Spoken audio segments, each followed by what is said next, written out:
ये सांपों को बचाने का सफर भी बहुत अजीब है। कब किस वक्त क्या हो जाए कुछ भी नहीं कहा जा सकता।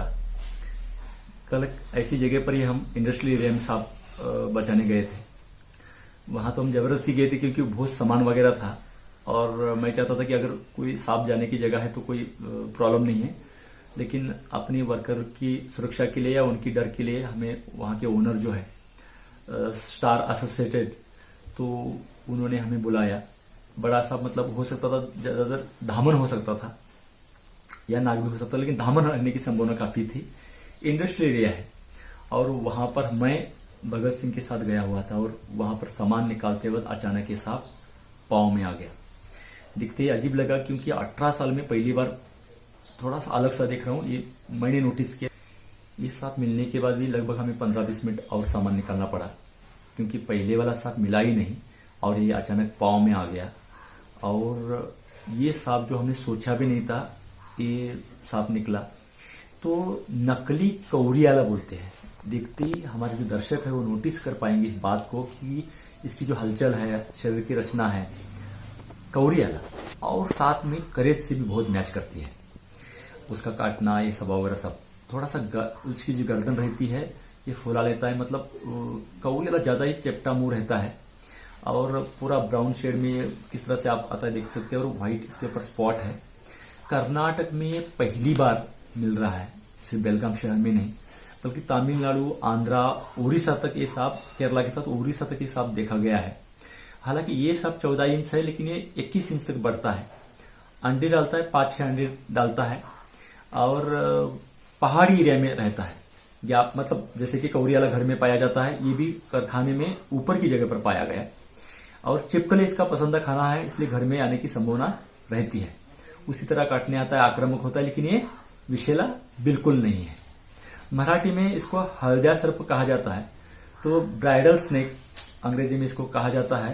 नकली कौड़ियाला थोड़ा सा मुझे अजीब लगता है, उसका नाम और कुछ होना चाहिए था, लेकिन फिलहाल जो हमारे हाथ में है, जो हमने स्टडी की है वो हम आपको बता रहे हैं, ताकि हमारे जो दर्शक है उसमें से ज़्यादा इंटरेस्टेड है तो उनको सही में सांप की सच्चाई पहुंच सके और उनको जानकारी भी अच्छी तरह से मिल सके। तो ये सांप बात यहाँ पर खत्म नहीं होती क्योंकि 18 साल में एक वैरायटी मिलने लगती है। तो बहुत सारे सांप कितने दुर्लभ, रेयर बन चुके हैं और कहाँ कहाँ तक भी फैले हुए हैं। आम लोग सांप देखते हैं और मार देते हैं। कोई सांप ऐसा भी हो सकता है जो खत्म होने वाली कगार पर हो, लुप्त होने वाली कगार पर हो। तो ये बात बहुत ही मायने रखती है। वैसे तो निर्जरा जी वहाँ पर मैं भेजने वाला था क्योंकि एक ही वक्त में 2 कॉल थे, लेकिन मैं वहाँ पर गया और बहुत ही इत्तेफाक से वो सामने आया और वो बहुत ही सुंदर सांप आपके साथ हम शेयर कर पाए, जिसकी जानकारी आप तक पहुंची और हमें भी ये पहली बार देखने को मिला।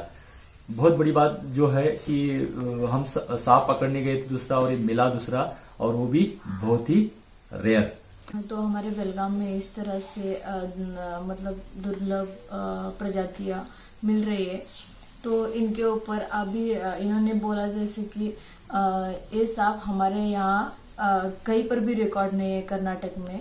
तो इसका रिकॉर्ड रखने के लिए गवर्नमेंट ने इसके ऊपर ध्यान देना बहुत ज़रूरी है कि हमारे यहाँ कर्नाटक में ये सांप मिलता है तो कहीं पर भी नोंद नहीं है, तो इसका नोंद रखना है और रिकॉर्ड में रखना चाहिए। जैसे कि देखिए हमारे दर्शकों में भी कोई हो सकता है, इंटरेस्ट तो सबको है, लेकिन संशोधन या अध्ययन का जब विषय आता है तो ये जगह जहाँ पर बहुत मतलब फ्लाइंग स्नेक हम जिंदगी भर कभी सपना रखते थे कि वो घने जंगल में मिलेगा, वो मिला हमारे शहर में। इन्होंने ही पकड़ा था जनवरी 2018 में। तो ऐसी प्रजातियाँ उस एरिया में जहाँ पर अभी हमने पकड़ा उस एरिया में है, तो उस जगह को और वहाँ पर ये प्रजाति है तो कितना हमें ध्यान रखना ज़रूरी है। आम लोगों को ये दिखाई दिया, मार दिया, लेकिन कुछ जातियाँ लुप्त हो रही है। तो वन विभाग हो या गवर्नमेंट हो या रिसर्च जो कर रहे हैं उनको तो हम अभी भी सहयोग देने के लिए तैयार है।